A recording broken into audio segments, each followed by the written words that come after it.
Il est temps de vous proposer le focus de ce soir et pour cela direction Tabo, une localité située au sud de la Côte d'Ivoire où a eu lieu la cérémonie de passage de grade organisée par la Fédération ivoirienne de karaté-do et de disciplines associées.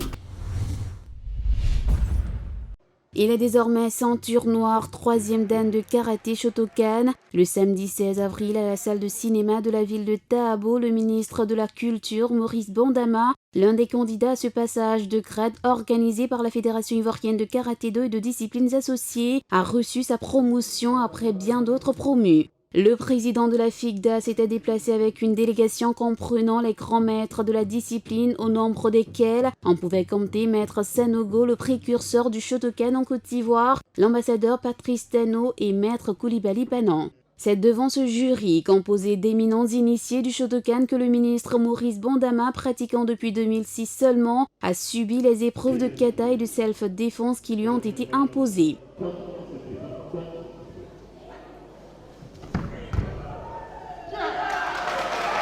À sa suite, les plus jeunes aspirants à la ceinture noire 4e dan ont eux aussi été mis à l'épreuve.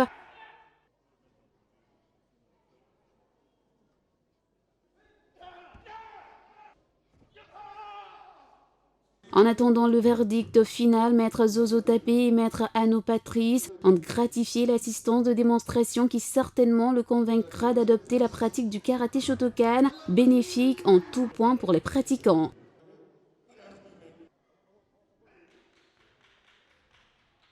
C'est un ministre heureux qui a reçu son diplôme d'émérite du président de la FIGDA, au même titre que les autres postulants, montrant ainsi la voie aux habitants de sa région qu'il voudrait bien voir embrasser cette discipline. Le karaté forme l'esprit, forme le cœur, forme la personne et ça forme des personnes de qualité.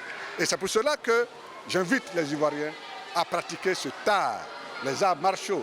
J'invite les parents à envoyer leurs enfants dans les dojos. Et j'invite les parents eux-mêmes à pratiquer le karaté. J'ai commencé à faire du karaté après 46 ans, après plus de 10 ans, de 12 ans. Je suis aujourd'hui ceinture noire. Et je dis au préfet, je dis à monsieur le maire que nous devons tout faire pour que nous puissions créer ici à Tabo un dojo, un espace d'expression des arts martiaux pour former nos enfants, pour former nos jeunes. Et donc nous allons travailler pour faire de Tabo une ville sportive et surtout une ville qui pratique les arts martiaux.